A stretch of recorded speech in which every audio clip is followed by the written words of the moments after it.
నమస్తే. దీర్ఘకాలిక వ్యాధులు జనరల్‌గా వచ్చినాయి అంటే జిడ్డుల్లాగా వదలవు. సో, అటువంటివి రాకూడదని కోరుకుంటూ ఎవరైనా వచ్చి లాంగ్ టర్మ్ మెడికేషన్స్‌లో గనక ఉన్నవాళ్ళంటే దానికి ఒక చక్కటి రెమెడీ చెప్పుకుందాం. జనరల్‌గా దీర్ఘకాలిక వ్యాధులు కానివ్వండి లేదా health and well being in general of a particular person ఎప్పుడూ కూడా అది డిటర్మిన్ చేసేది ద ప్లానెట్ సన్.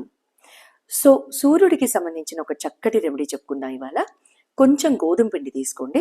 గోధుమ పిండిలో కాస్త బెల్లం చిదిమి వేసి వాటర్‌ని కలిపి చిన్న చిన్న ఉండలుగా చేయండి. ఎన్ని ఉండలొచ్చినా పర్లేదు.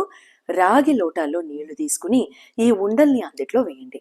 వేసి ఏ పర్సన్ అయితే ఏ పర్టిక్యులర్ వ్యాధైనా పర్వాలేదండి. అది ఎంత చిన్నదైనా ఎంత పెద్దదైనా 7 టైమ్స్ యాంటీ క్లాక్ వైజ్ డైరెక్షన్‌లో మనిషిని తనకి తానే తిప్పుకోమనండి. ఆ రాగి లోటాలో నీళ్లతో సహా.